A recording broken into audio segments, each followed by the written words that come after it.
Dans les années 1950, la plupart de l'humanité n'avait pas encore atteint le stade industriel du développement. Et on a longtemps pensé que le développement était réservé à des vieilles élites mondiales qu'on appelait l'Occident.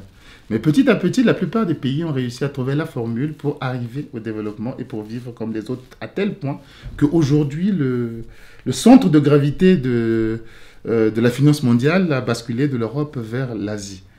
L'Afrique, une promesse, ça veut dire en quelque sorte que l'Afrique est une promesse qu'on attend. On attend que l'Afrique arrive à ce stade de développement. Dans les mêmes années 50, on pensait que l'Afrique y arriverait avant l'Asie. C'était des pays qui avaient des difficultés. On pensait que le taoïsme était une philosophie qui empêchait à l'Asie d'être combative, ainsi de suite. L'Asie y est parvenue. Alors, la dernière promesse de l'humanité d'arriver à ce stade de développement, c'est l'Afrique. C'est l'Afrique qu'on attend pour mettre en œuvre les éléments nécessaires pour y arriver. L'Afrique souffre de plusieurs maux, dont la stabilité. Vous avez parlé des bonnes croissances de 7%, de 10%. Le problème, c'est de maintenir ces croissances assez durablement. Il faut une bonne croissance 7 à 10%. La communauté économique s'entend à peu près là-dessus pendant une dizaine, voire une quinzaine d'années pour commencer à voir l'émergence. Malheureusement, ça dure 3, 4, 5 ans. Il y a un coup d'État qui change ça, ou bien le système se transforme en véritable prédation des richesses et on n'arrive pas à y arriver. Dans ce livre, ce que j'essaie de faire, c'est après une expérience en Afrique, dans le développement du continent, de mon pays d'abord, le Congo-Brazzaville, et dans les diverses missions et les travaux inter-États que nous avons pu mener, j'ai remarqué certains freins qui sont récurrents, que l'on retrouve dans l'ensemble des pays africains. Il y a les freins politiques. Il y a la manière que nous avons de faire de la politique que certains appellent la démocrature, c'est-à-dire la fausse démocratie qui ne sert qu'à entretenir certains clans au pouvoir, et ces clans qui arrivent pour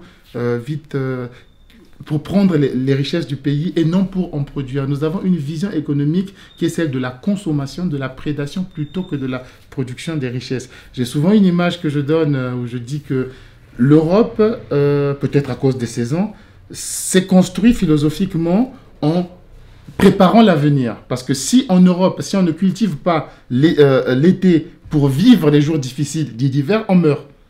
En Afrique, on a un peu plus de difficultés à ce niveau-là. Donc, ces freins, c'est aussi de pouvoir se projeter dans l'avenir. C'est de pouvoir travailler aujourd'hui pour demain, pas juste pour consommer ce que l'on produit aujourd'hui. Il y a aussi des freins sociaux.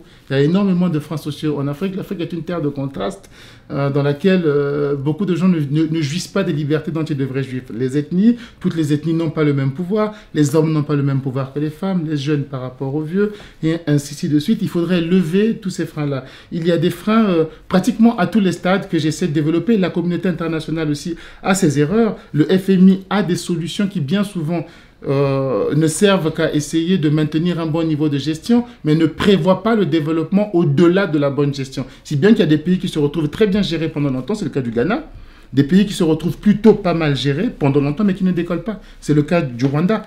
Le Rwanda est un pays plutôt pas mal géré économiquement depuis une vingtaine d'années. Malheureusement, le produit intérieur brut du Rwanda est équivalent à celui de la RDC, qui est le pays le plus mal géré. Tout simplement parce qu'il reste à un stade de gestion quotidienne, mais ne pense pas à développer, à en gagner un peu plus. On ne trouve pas les moyens.